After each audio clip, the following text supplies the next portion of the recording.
This is the Detroit Sports Podcast Network. Do you play FanDuel and feel like you aren't creating consistent money-making lineups?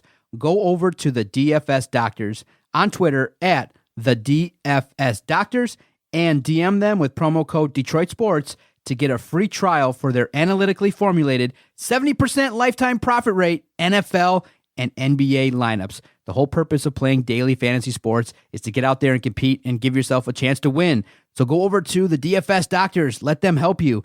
They have analysts on staff that look at the best optimal lineup that you can put out there to win money. So why not take advantage?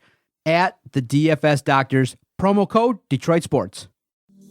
CBD is a game changer sweeping the nation. This hemp extract is the natural way to elevate your mood, eliminate aches and pains, reduce anxiety, and keep you sleeping all night long. It can even cut your workout recovery time in half.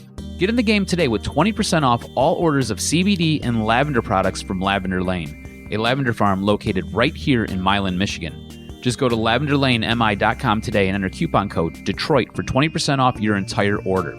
Guys, look, these amazing products are infused with calming lavender to maximize their effectiveness, meaning your CBD items only take minutes to take effect, which is way quicker than those pills you were about to swallow.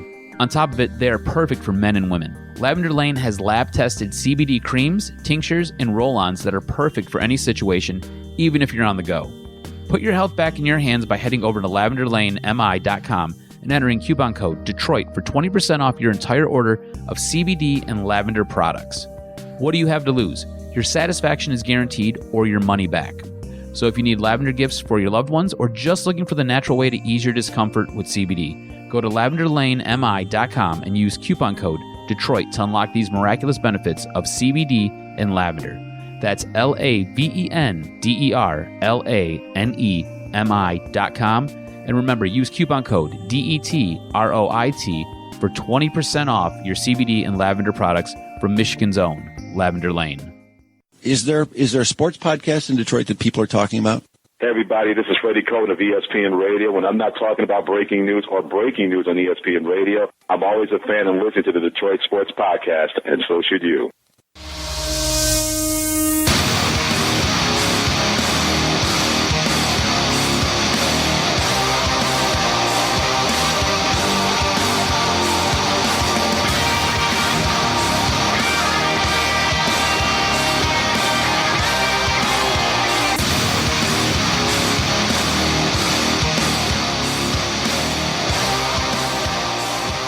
Thank you for downloading the latest edition of DocNJock.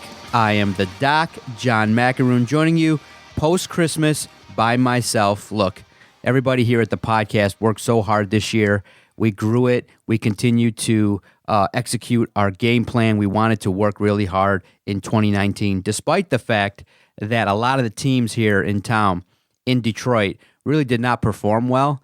And it made it really tough week in, week out to podcast about the Pistons, the Red Wings, the Tigers, the Lions, Michigan and Michigan State athletics. It made it for a real tough go, but I give credit to everybody affiliated with this project in that everybody brought what they had to the table and they worked hard, from the Fan Report podcast to our weekly Tigers Talk, everything that Vito did, Adam, Shay and Kevin, the Michigan podcast, all the podcasts that we aired here on the Detroit Sports Podcast Network, we are really proud of. And as a result of the work that we did, Maven Sports and Sports Illustrated came a-knocking, and they said, hey, you guys have been really working hard. We want to start a team channel for Sports Illustrated to cover the Detroit Lions. And when the opportunity was presented earlier this year, I believe in early August, I jumped at the chance. I thought, oh my goodness, I had in the past kind of rebuffed that opportunity, but I think that, the chance to work with a brand like Sports Illustrated has been so positive that it has been quite amazing. It has just been an amazing fall for me personally, and that's largely due to what you guys did and how you supported this project. So again, each and every week you'll see on our Twitter page at Detroit Podcast how much appreciation we show you guys, because without you listening, downloading, replying to the questions and tweets from myself, Adam, and Vito, there would be no project. There would be no DSP network. There would be no John Macaroon covering the Detroit Lions under the umbrella of Maven Sports and Sports Illustrated. So for that, I'm grateful. And I will not ever forget what you guys did and how you guys brought a Detroit fan, a guy that is passionate about Detroit sports. You brought us, the Detroit Sports Podcast Network, to Allen Park, to Ford Field, inside the locker room, and we got a chance to really cover the teams in the way in which we wanted to. And again, it's been a great opportunity, and hopefully, I'm thinking year 2, baby. Sports Illustrated Maven is definitely impressed. They have been impressed with the work that we have done, and we're going to continue to do that. We're going to continue to bring coverage. We're going to be inside the locker room. We're going to work hard and put out content that you all like to read and that you want to engage with and debate and get in the mud with in terms of the Lions, especially if they do indeed end up with the 2nd or 3rd overall NFL draft pick, and that's yet to be determined based on what's going to happen this Sunday. But this podcast is going to be a shorter version. It's just myself. I'm here Thursday, the day after Christmas. I think everybody else is probably here on the network hungover or just waking up now. Here I am recording because of the fact that, look, there was no way we were not going to put out content this year. There was no way. I mean, look, I'll give my cousin credit, even though he moved to Indiana and now has returned. We are going to continue to do the Doc and Jock podcast. He even, because of the schedule, obviously it's hard to record on a Monday when the next day, Tuesday, is Christmas Eve, and then Wednesday is Christmas. So it made for a real tough recording schedule. I am recording this on Thursday. He even said to me, I couldn't believe it, we've done the Doc and Jock podcast now for 333 straight Thursdays, meaning we've never put out a best of show. I've never taken a week off of this podcast. I think there's only been one other podcast on this network that has just ran concurrently each and every week. So Adam threw out the idea and he said, well, based on the schedule, you just want to take a week off. And that was the last thing I was going to do. That was indeed the very last thing I was going to do. Of course I would have, even if this was like 5 minutes, I still would have called it Doc and Jock and threw it out there. But, I think I'm just going to probably go 30 minutes here on this episode. I'm going to recap the year that was for all the 4 major teams, and that's what I want to do with this episode, the year in review. But Cousin Adam, come on, man. You think we're going to end this at 333 weeks? That would have been an interesting number to stop at, but no. Heck no. On Thursday, the fans, the supporters of the Detroit Sports Podcast Network, they've come to enjoy what we've done here, and there was no way I was not going to at least try to spit something out. Now, how prepared I am for this one? Look, I ate a ton over Christmas. A lot of desserts, a lot of pumpkin pie, a lot of ham, a lot of meat.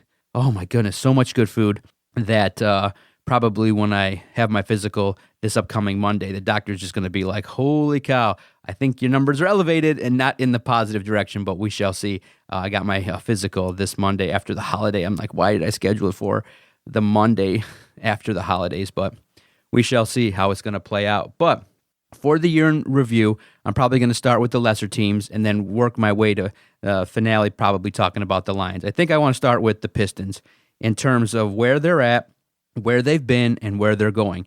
The Pistons, obviously last year, they had an opportunity to actually get into the postseason, which they did. They ended up bowing out to the Milwaukee Bucks. They didn't win a game.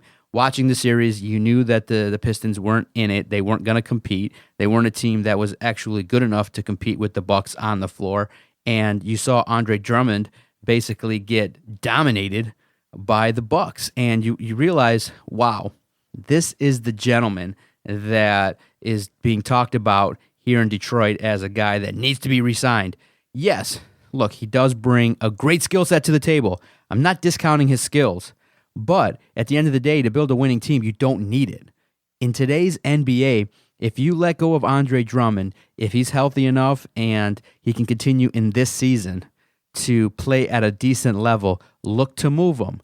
And at the end of the day now, the biggest problem with the Pistons when you look at the last year that they had is everybody knows it, everybody's talking about it, but there has yet to be any movement. In regards to the Pistons, the biggest problem that they have is there is no clear direction. They are right there in the middle. They're there. They're playing. They're competing. They're going out there and currently with a schedule that was kind of light early on in the 2019-2020 season, the Pistons have not played well. They're well under 500, and now a major concern has arisen, and we're all seeing it. Blake Griffin, a guy that kind of, had come to symbolize the team, a positive fan favorite prior to Derrick Rose arriving, got booed against the 76ers. And it's tough because this is a guy that when he was signed, okay, everybody was kind of excited. And yes, there were those like myself and like Adam that were kind of critical going, do we not take into account the fact that this guy is often injured? I mean, the likelihood is this guy's going to be injured. And his contract is so bloated. You're not getting the return on your investment from Blake Griffin. And for Tom Gores to make that move, to put out there that, hey, our task at hand last season was to make it to the postseason. No.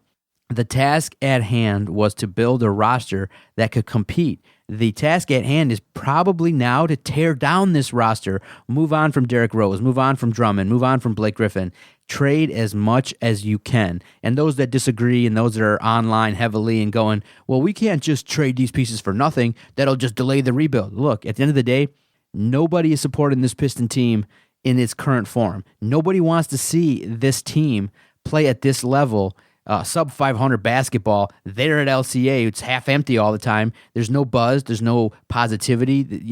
You're rebuilding, and you take a guy who's 18, 19 years old in Sekou, and you take a project. Now, people will say, okay, he's not a project, and he's going to be somebody that's a developmental player, meaning you didn't take a player that's ready-made to get on the court and drop 15 to 20 points. You don't got a guy that can come in and play different facets of the game and help you out now.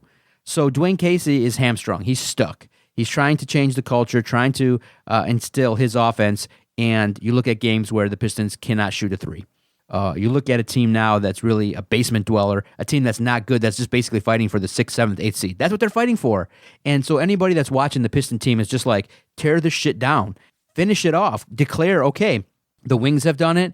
The Lions have kind of said it in an ass-backwards way. The Tigers are doing it. The Pistons are holding on to something. I don't know what it is. Is it just this notion of pride that, hey, we're not going to tank?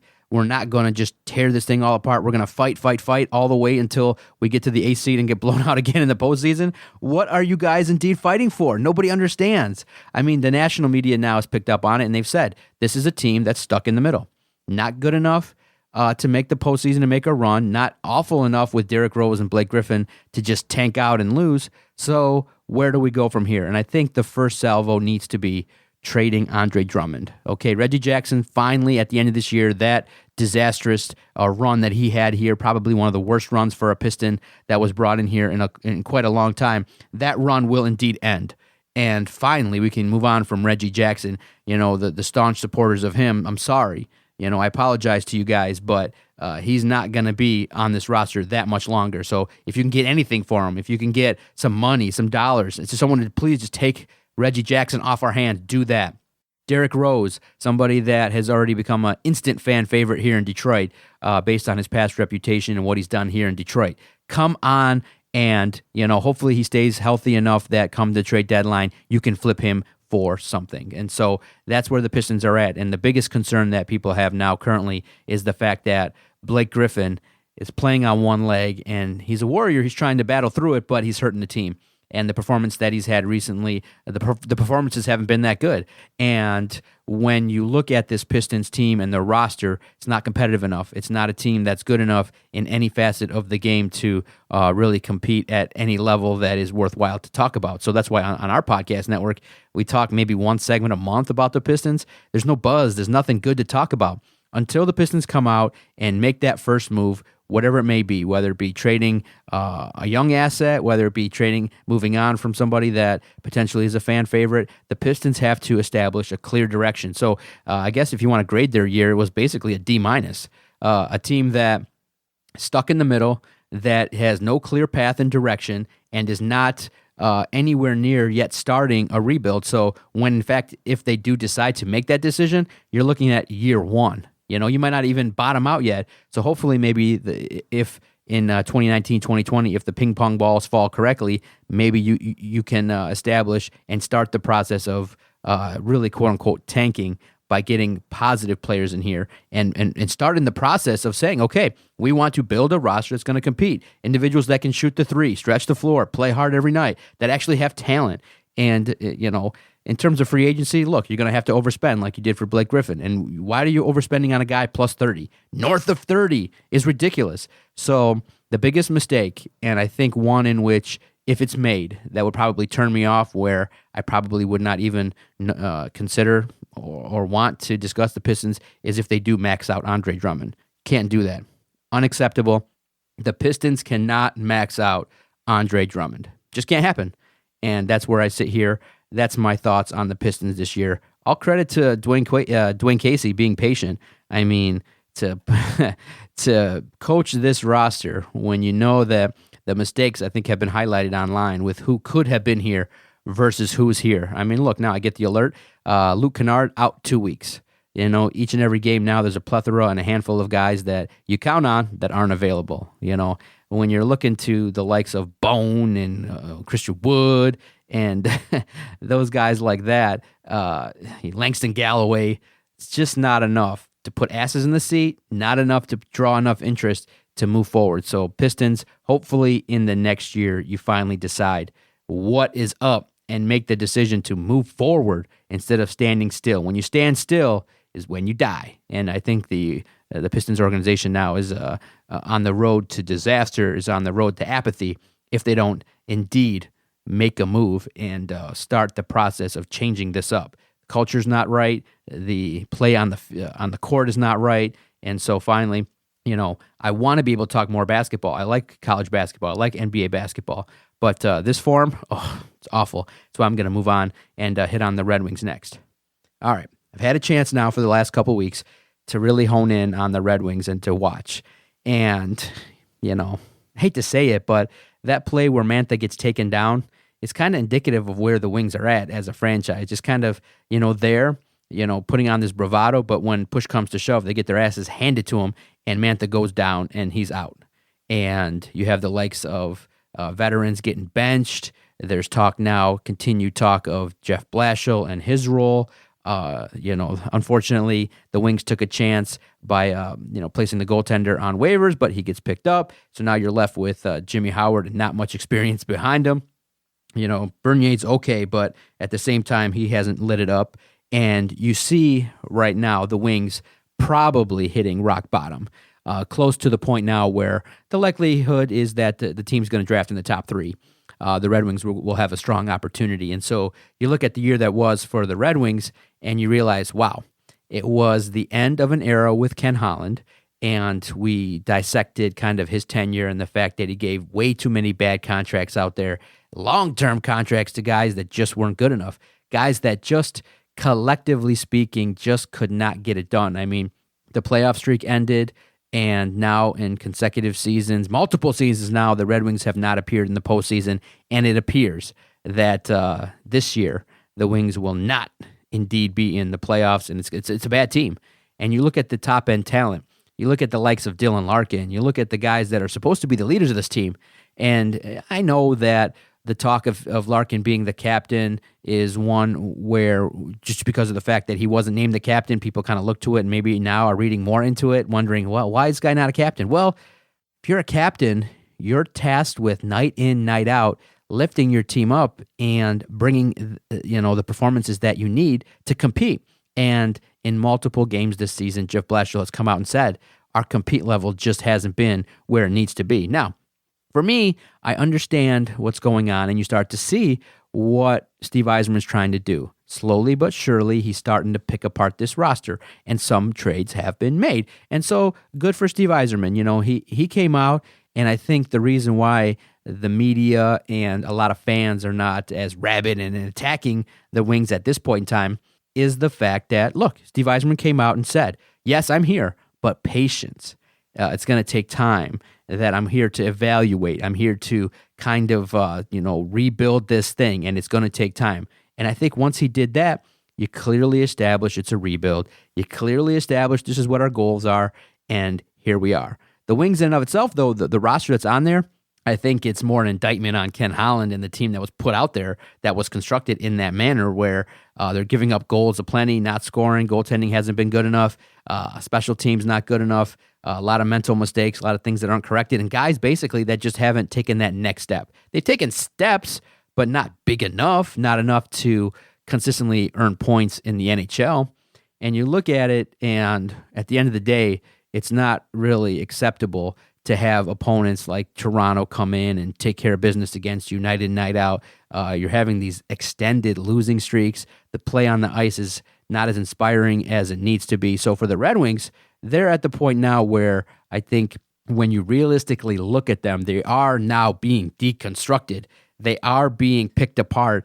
And maybe, just maybe, I think the whispers that you hear online and in the papers and things like that is maybe Steve Yzerman at this point in time when he sits back might be willing to move a Larkin, might be willing to move a Mantha, might be willing to make a blockbuster deal in order to secure as many talented individuals that he wants to instill on this roster. And I think and I definitely believe that's what needs to happen, is that Steve Yzerman will look up and down the organization, he'll understand what has worked and what hasn't, and he will indeed bring in the talent needed. I think his stock, the confidence level, probably among the team leaders is highest with Steve Yzerman, and it should be, until you start to see signs that maybe, the team starts to get into the postseason down the road and doesn't take that next step, because Tampa, was on that trajectory where, yes, he rebuilt them, but in those Game 7s, a lot of times the Tampa Bay Lightning fell short, and they ended up their seasons, in the postseason making deep runs, but just weren't able to get over the hump. But it'd be great to talk about something meaningful, something tangible, playoff wins, some in-depth strategy, something different than looking at, Justin Abdelkader, captain, is not playing and he's benched, and one of the assistant captains on the team is no longer a regular. So what are you going to do with that? And you look at a guy like Mantha, started off hot but hasn't maintained consistency on the ice, and he's in and out of that lineup. At the end of the day, the year in review with the Red Wings is going to end with one guy, head coach Jeff Blashill. And look, many will say that he was put in a no-win situation with this team, with this roster, and that at the end of the day, he was just set up to fail. And it's true. Being given a roster that was basically at the tail end of their run, not picking up enough talent, and bringing in guys that, weren't going to light it up and be consistent enough to give you guys success, probably made it so tough for Jeff Blashill. And I sit and laugh because, I think a lot of these coaches, in town probably should not be here. And just in terms of, you can say Casey and Gardenhire, but Patricia and Jeff Blashill, probably two guys that starting 2020 should not be employed by the Detroit teams. A lot of the management should not be employed, like, Al Avila, Pistons management, Tigers management you can look at in terms of the moves that they've made. But at the end of the day, for the Red Wings, I think the next step, the next salvo that needs to happen is, all right, play the season out, evaluate who you got to evaluate, and then let's dismiss Jeff Blashill. Let's bring in the next head coach that Steve Yzerman trusts, that the players respect, and they're going to play, that just naturally they're going to play for day in, day out. For whatever reason, look, it happens. Blashill's been the voice in the room for many seasons, and at the end of the day, he doesn't give me, or probably anybody that follows the Red Wings, real confidence that he's the guy that's going to lead you to consistent playoff success, that he's the guy that's going to correct mistakes, that he's the guy that these players are going to ride or die for. I think that they pretty much recognize, all right, we're playing the string out, this season's going to be a wash, and then at the end of the year, Blashill's probably going to be gone. He needs to be gone.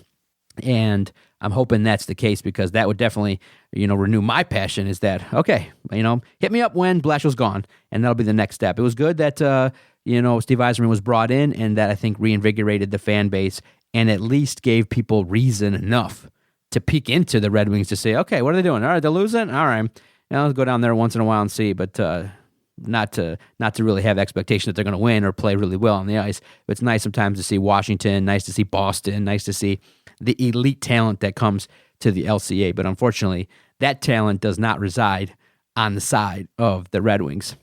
Hopefully good times are ahead. Hopefully the new year will bring renewed chemistry and definitely a renewed spirit and some much better players. No doubt about it. All right, 2 down, 2 more to go. Obviously, The Detroit Lions I cover mostly, so I'll probably leave that to the end, and that'll be the shortest because I cover the Lions for si.com/NFL/Lions. The Detroit Lions Maven website, definitely doing well thanks to your guys' support. But at the same time, I also cover the Detroit Tigers. Last year was one of the first full-time seasons I covered the Tigers, and I was out there for 99% of the home games, and give me credit. In 2019, I covered, starting in March, from March to December, the Tigers and the Lions. Holy cow, did I watch a lot of bad play professionally. At the game that I remember most vividly was a game where, not too many times where it happens, where both Vito and I were actually in attendance, and it was a game late in the season against the Yankees where the Tigers kind of got down, and I think it was around 6-0, and the Tigers kind of clawed back, and it was a game in which the ball was flying out of Comerica, and it was just an enjoyable baseball game. And one in which I do believe the Tigers came back and won, I think. One in which everyone was kind of surprised. Me and Vito were talking about, like all right, we'll write the story in the first inning. And ended up watching a real classic. And I think that was an enjoyable moment. Being there at opening day with Vito and friend of the podcast, Dennis Farrell, was a great moment. The Tigers last season, year in review for them was just catastrophe. I mean, Miguel Cabrera didn't play well. Jordan Zimmerman got hurt. Michael Fulmer got hurt. And at the end of the day, the Tigers, sold again. Nick Castellanos, his run in Detroit ended. And you have a team that's basically in a rebuild. But the key thing there is they're at the stage now where they've told the fans after last offseason, okay, we're done basically selling. We're done tearing it down. Now we're going to start to add some players. And they did. And kudos to Avila for at least bringing in some players that have major league talent. And I think I'm not as excited as everybody else was because I think everybody was just desperate to see something better than Jody Mercer and the likes of guys that come in and don't really have as much buzz or talent surrounding them. So for the Tigers, last season was tough to watch, day in, day out, because a major flaw that they had was the defense on the field. I mean, it never got better. They were throwing the ball all over the place, fumbling and just out there in the outfield. Nick C, before he got dealt, was just, continuing to struggle at times. And so you saw a team that really, which I think surprised a lot of people, just wasn't fundamentally that good. And whether it be talent, whether it be, not respecting or listening to the manager, for whatever reason, that team that went out there just had a hard time executing sometimes the basic throw from third to first. And you saw some players that you gave some time to that just didn't quite develop the way that you needed to. And unfortunately, the starting staff was ravaged by injuries. When you lose Michael Fulmer, Jordan Zimmerman's contract is abysmal and is really hampering the team. You saw, Ron Gardenhire probably not put forth his best managerial effort, and he'll come out and say it, that the team on the field, yes, was going to lose, but not in the manner in which they did game in and game out, where the defense was inconsistent, they didn't play that well, and they didn't represent what Detroit's all about, which is hard work, fundamentals, at least go out there day in and day out and compete. And there were a lot of times where the Tigers were just outmanned and out-efforted out there on the diamond. And so it's interesting now in that, Chris Ilitch owns both the Wings and the Tigers, and they're both now in rebuilds. And if you ask me which team do I think is obviously ahead of the curve, I think it's going to be the Red Wings because of the fact that obviously Steve Yzerman has a little bit more experience in terms of, in terms of going out there and bringing in talent and, taking a rebuild and starting with a franchise like Tampa Bay and building that up. Where I will give credit to Avila. He has been here quite a bit. He did learn under, Dave Dombrowski and has been with the organization for quite a bit of time. But there are some questions right now, major questions with some of the moves that he made when he did, in fact, deconstruct this team. The moves that were made in terms of what you got back for Justin Verlander, what you got back for your talent. Maybe not enough. Maybe not the haul that you would have expected. And some will say, well, that was the market, that teams were just not going to shell out big dollars for these guys. And but unfortunately, that's the job of Avila, is to set the market and to make it happen. So for the Detroit Tigers, more pain ahead. It's going to be a rough 2020. But you've earned the number one pick now the last couple seasons. 2 of the last 3 years, you're there at the top, drafted number 1.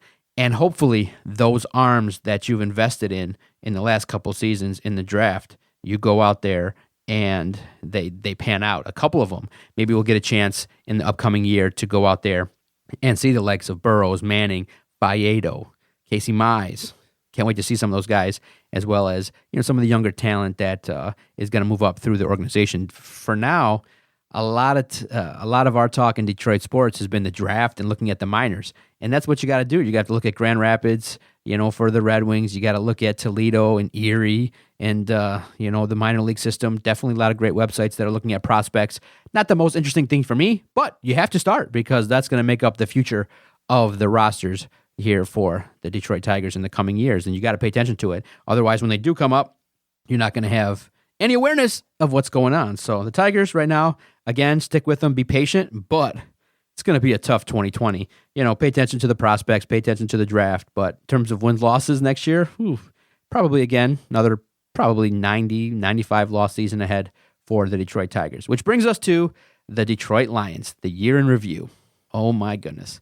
Matt Patricia, probably the luckiest guy in Detroit, luckiest guy probably in Detroit history to get his job back, because probably most owners that see a 6-10 team that then goes backwards with a guy whose skills, the thing that brings him to the dance, doesn't get better or doesn't show a sign of anything that is a semblance of progress with Matt Patricia's defense. How does he come back? Well, how do you come back is that your boy is the general manager of the team. So you earn your third season, and now the ownership has been set.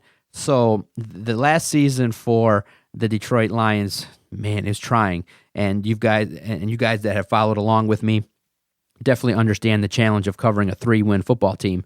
A team that has just defeated the Chargers, the Eagles, and the Giants, and those teams just weren't that good anyway. So you look at it, once Matthew Stafford goes down, the season's done. It's a wash. And all the question marks surround the work, really, that Matt Patricia and Bob Quinn have done in the last 12 months. And in the last 12 months, unfortunately, they don't get graded out well at all.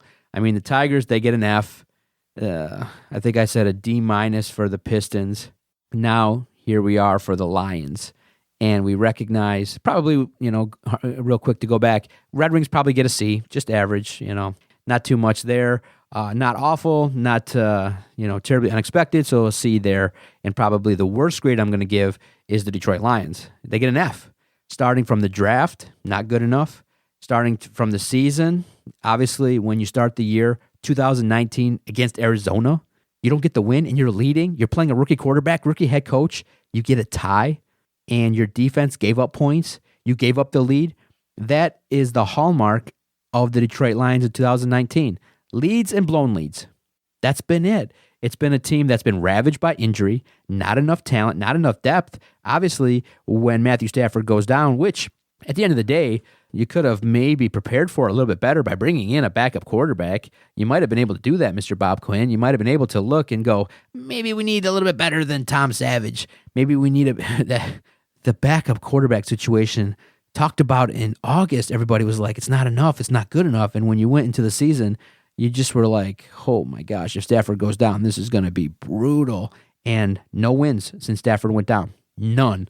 Mired in a long losing streak, the Lions season mercifully comes to an end on Sunday. I think all the writers, all the people covering the team, fans have just been like, all right, we're turning our attention, and we have as well, we're turning our attention to the draft.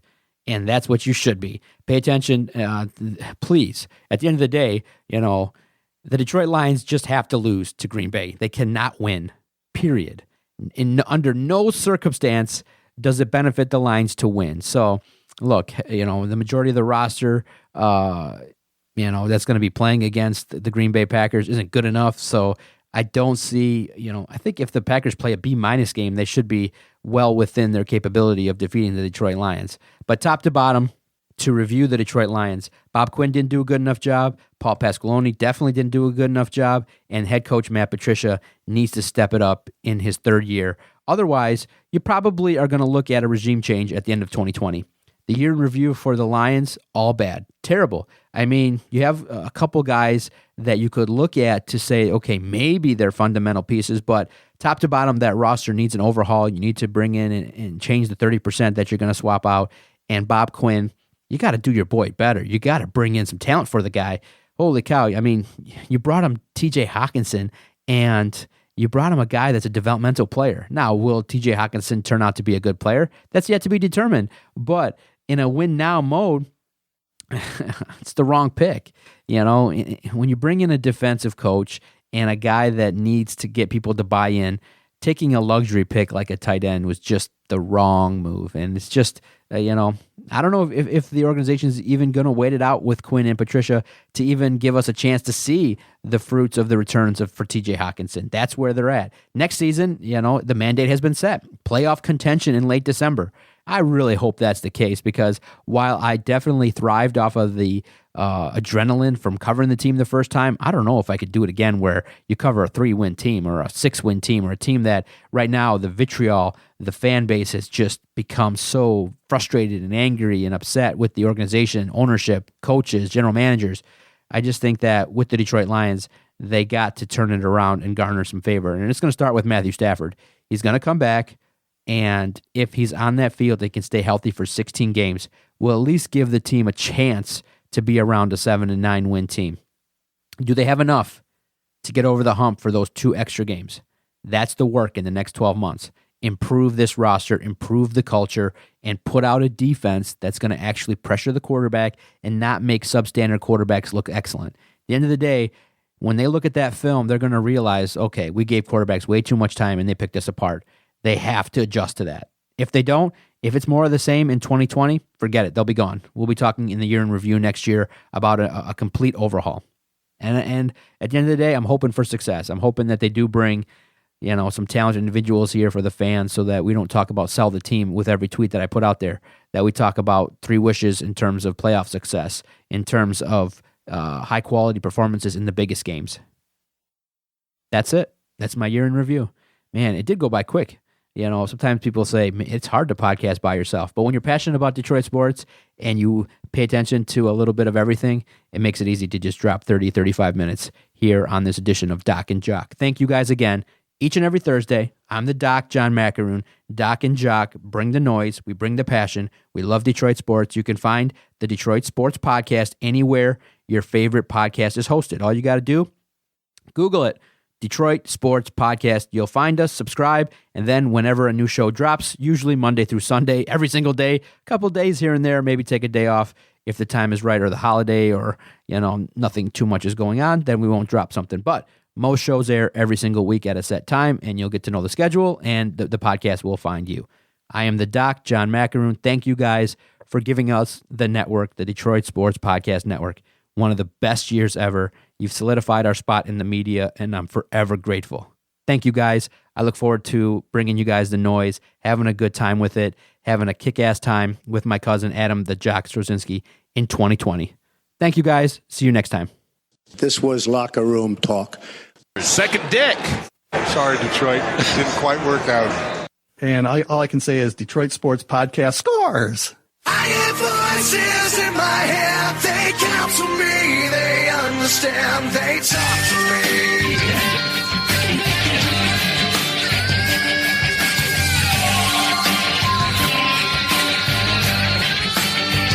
They talk to me. They tell me things that I will do. They show me